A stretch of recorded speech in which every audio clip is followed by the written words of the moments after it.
ሻርጌው ሲንከራከር ቀረ እንጂ ቁጭ አድርጎ ወጤቱን ሰርቶ እንጀራቱን ጋግሮ የሚያበላኝ።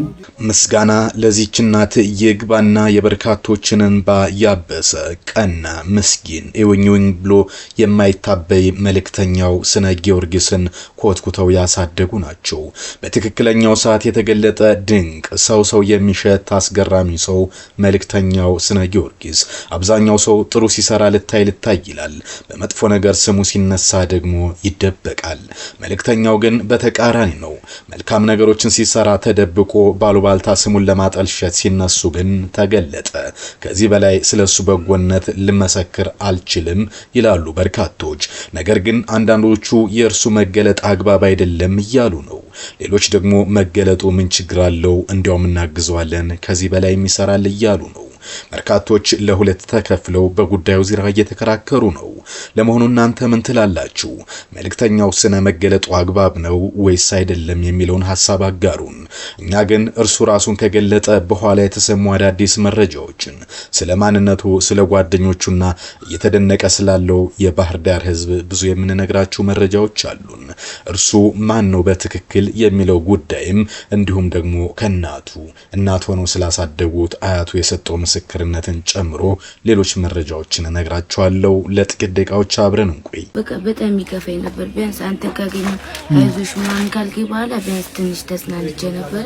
አሁን አንተም በቃል ተገኝተ የሚያስፈልገኝ ነገር እንዳለ ከበቂ በላይ ሁሉንም ነገር ስላሟላልኝ እግዚአብሔር ይስጥልኝ። መልእክተኛው ስነ ራሱን ሲገልጥ የባህር ዳር ሕዝብ አብሮ ተወደሰ። ምክንያቱም የባህር ዳር ሕዝብ የሰፈር ጓደኞቹ፣ አብሮ አደጎቹ፣ የትምህርት ቤት ጓደኞቹም እንዲሁም ለባህር ዳር ከነማ በግብ ጠባቂነት ሲጫወት አብሮ ፎቶ ተነስተው ስለሱ ማንነት እያወቁ በእጃቸው ፎቶ እያለ እንኳን እሱ በጎ ስራ ሲሰራ ማንነቱን ሳይገል ተደብቆ ሲሰራ ማንነቱን እንኳን አላጋለጡም። ሚስጥሩን እንደራሳቸው ሚስጥር ደብቀውለት መቆየታቸው እጅግ አብዝቶ እንደሚያከብራቸው ምን አይነት ምስኪን ልጅ እንደሆነ እንደሚወዳቸውም እየተገለጸ ነው። በእርግጥ እማሆይም ያሉት ይሄን ነው። ልጅ መልካም ቀና፣ ድምጹ ምን አይሰማ፣ እንደ መልኩ አመለሸጋ ነው ይላሉ። አንዱ ጻፊ ደግሞ እንዲህ ይላል፣ ስለ ራሴ ልከላከል እዚህ በመምጣቴ በጣም አፍራለሁ አለ ይህ የተባረከ ሰው። መልእክተኛው ስነ በሚል የሚዲያ ስሙ ተስፋ ቆርጠው ግን ደግሞ ነፍሳቸው ስላልቻለ ብቻ አንጀታቸው ታጥፎ የተቀመጡ አቅመ ደካሞችን በመንገድ ሲያልፍ በሚገርም አነጋገር ቀርቦ እያወራ ከደጋግ ሰዎች የሚላከውን ገንዘብ አድራሻ ሆኖ እያደረሰ የብዙ ሰዎችንም ባብሶ ሰው መርቀው ሲለያዩ ነበር የማውቀው ይላል። በዛም ቪዲዮ ባየሁት ቁጥር እነዛ ሰዎች ያለፉበትና እያለፉ ያሉበት መንገድና ንግግራቸው ሳስበው እንባይ እንዲተናነቀኝ ያደርገኛል። ሌላው ቀርቶ ስቀው በሲቃ ሳቃቸው ሁሉ አለቅሳለሁ። ከሰሞኑ መልእክተኛው በረዳቸው አባት ተጠቅሞ እሱ ነኝ በማለት የገንዘብ ማጭበርበር አድርጎ ያለ ብዙ ወገን የሳቅ ምንጭ ሆነው ሰው በሰከንድ ከሰጭነት ወደ ቀማኝነት አዙሮ ሲያራግቡ ታየው። በጣም አዘንኩ። የኛ ሰው አይሰጥ ወይ የሚሰጡትን ያበረታታ ጭራሽ መንገዱን ዘጉበት ብዬ ተሰማኝ ይላል ጻፊው በስሜት። እሱ ግን ስነ ልቡናው ስብናው ከብረት ይጠነክራል። በስማ ምን አይነት መሰጠት ነው! ሁሉን አሟልቶ የሰጠው እርጋታ፣ አነጋገር፣ ትዕግስት፣ ጨዋነት፣ ሐሳቢነት፣ አዛኝ ሩህሩህነት ረስንቱ በምን አይነት መሰጠት ቢሰጥ ነው ስትመሰገን ተደብቀ ስትወቀስ የምትገለጥ? ለዛውም በዚህ ግልፍተኝነት ራስን ለመቆጣጠር ጎልቶ በሚወጣበት በወጣትነት ዘመንህ ወንድም አለምዋ ላደረከው ለምታደርገው ነገር እናመሰግናለን። መገለጥ ለህዝቡ የጥያቄው መልስ ሲሆን ለአንተ ግን ፈተና የሚያመጣብህ ይመስለኛል። ከመቼውም በላይ ማስተዋሉን ያድል፣ ሞገሱን ያብዛልህ። እንዲሁም ብዙ አንተን የሚጠብቁ ወገኖች አሉና ድረስላቸው ይላል አድናቂው አንዱ። ስለ ስነ ሌላም መልእክት ተሰምቷል። የሰውነት ልክ መልእክተኛው ስነ ጊዮርጊስ ምን አይነት ትህትና ነው ያለው! ፈጣሪ ሁሉን አሟልቶ የሰጠው ሙሉ ሰው ነው። ሰፊ ሰው፣ አጎንብሸ ሰላም ብለው ወግ የማይሆንብኝ አይነት ክብር የሚገባው ይላል ሌላ ሰው። መልእክተኛው ወይም ስነ ጊዮርጊስ ስነ ስርዓቱ የሚገርም ነው። እጅግ በጣም ቁጥብ ነው። ጨዋ ወልዶ ጨዋ ያሳደገው ልጅ። እግዚአብሔር ይባርክህ፣ እግዚአብሔር ደግ ልብህን ይጠብቀው ይላል። ያሰብከው ሁሉ ይሳካል ብራዘር፣ መድኃኔዓለም ከለላ ይሁንልህ ወንድም። በነገራችን ላይ ሰይፉ ላይ ቀርቦ ከተናገረችው ነገሮች መካከል ወደሱ አካውንት ምንም አይነት ገንዘብ እንደማይገባና በቪዲዮዎችም ላይ የተረጆች አካውንት እንዲሁም ስልክ እንደሚቀመጥ በደንብ ገልጿል። አብዛኛውን እድሜውን እግር ኳስ በመጫወት እንዳሳለፈ እንዲሁም የባህር ዳር ከነማ እግር ኳስ ተጫዋች እንደነበረም ተናግሯል። ከባህር ዳር ከነማ እግር ኳስ ቡድን ጋር ክለቡን ወደ ፕሪሚየር ሊግ አስገብተውም ከቡድን አጋሮች ጋር የመሬት ሽልማት ተሸልመዋል። መልእክተኛው ስነ ጊዮርጊስ አያቱ ናቸው። እንደ እናትም እንደ አባትም ሆነ ያሳደጉት። ይህንንም የበጎ ስራ የሚቀሰመው ከአያቱ ነው። እሳቸው ካላቸው ላይ አካፍለው የሚኖሩ ደግ እናት ናቸው ይሏቸዋል የባህር ዳር ሰዎች። መልእክተኛው ከልጅነቱ ጀምሮ ብዙ ውጣ ውረዶችን ያሳለፈ በመሆኑ ችግርን በደንብ ያውቀዋል። ምክንያቱም እናትና አባቱን ያጣው በጊዜ ነው። የሚያውቀውን ችግር ሰዎች ላይ ሲመለከት ታዲያ ለመርዳት እጁን ዘረጋ። አያቱ በአንድ ወቅት በባህር ዳር ዩኒቨርሲቲ ውስጥ የጽዳት ስራ በሚሰሩበት ጊዜ እሱም ቤት ማጽዳትና አትክልተኝነት ሰርቷል። የቀን ስራም ሰርቶ ያውቃል ለ2 ዓመታት ያህል። ለዚህ ሁሉ አስተዋጽኦ ያደረጉለትና ለደግነቱ ትልቅ ስፍራ ያላቸው እንደ እናትም እንደ አባትም ያሳደጉት አያቱ እማሆይ ናቸው። እርሳቸውም እድሜና ጤና ይስጥልን ሲሉ በርካቶች አወድሰዋቸዋል። በተለይ በባህር ዳር የታወቁ ምስኪን ናቸው ይሏቸዋል። ሁላችንም ስንመሰገንና ስራችን ሲሞካሽልን በደስታ እንጦፋለን። አጠፉ ተብለን ስንወቀስ ግን ለመደባበቅ እንሽለኮለኳለን። እንኳን በአደባባይ ይቅርና በልብ ወዳጆቻችን ፊት እንኳን ጥፋተኛ የመባል ስሜቱ ስለሚረብሸን ያጠፋነው ጥፋት ሳይቀር እንሸመጥጣለን። የባለደራው ስነ ግን ለ5 ዓመታት ሙሉ በጎ ስራው እየተመሰገነለት ሁሉን ሲያሞካሸው ራሱን ሳያሳይ ስራውን ብቻ እያሳየ ኖረ። ከዛም ራሱን ገለጠ። ራሱን ሲገልጥ ግን ብዙ ነገሮች ተከሰቱ። እጅግ በርካታ ሺዎች ራሱን ከገለጠ በኋላ እያመሰገኑት ነው። ከእርሱ ጋር የተነሷቸውን ፎቶዎች እየገለጹ ነው። ልጁን፣ አያቱን፣ ክለቡን ያደረገውን አስተዋጽኦ፣ የተሸለመው መሬት እጅግ በርካታ መረጃዎች እየወጡ ነው። ይህ በእርግጥም 2 ፈተና ሊያመጣበት ይችላል የሚለው ነው። የመጀመሪያው ልጁ በአካል መታወቁ ሰዎች ስልክ እየደወሉ ወይም በመንገድ ላይ እርዳታ እንዲያደርግላቸው እጅግ የበረታ ተጽዕኖ ሊያደርጉበት ይችላል። የገንዘብ አቅሙ ደግሞ ያለ አይፈቅድ ይችላል የሚለው አንደኛው ጉዳይ ነው።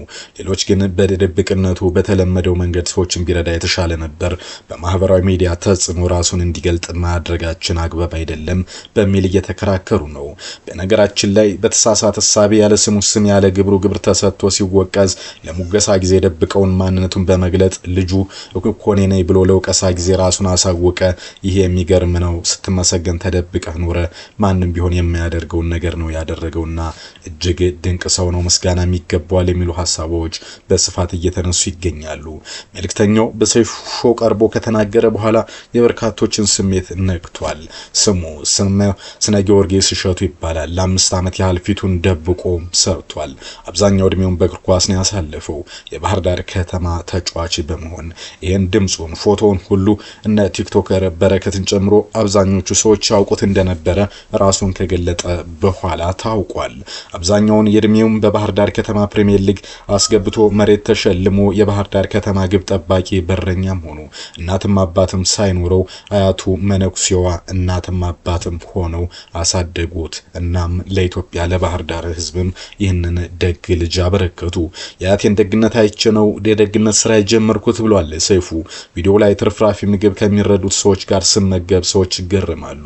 እኔ ግን ይህን ታሪክ አሳልፌዋለሁ። ሰዎች መልእክት ይልኩኛል። የኔ ስራ ማድረስ ነው። ብዙም የሚደንቅ ነገር አይደለም ብሏል። ሰዎች መልእክት ይልኩኛል። እኔ ከማድረስ ውጭ የማደርገው ነገር የለም። ሐሳቡን ያመጣሁት ብዙ ምስኪኖች ተረዱ። ብዙ ሰዎች በሚሊዮን የሚቆጠር ብር ይገባላቸዋል።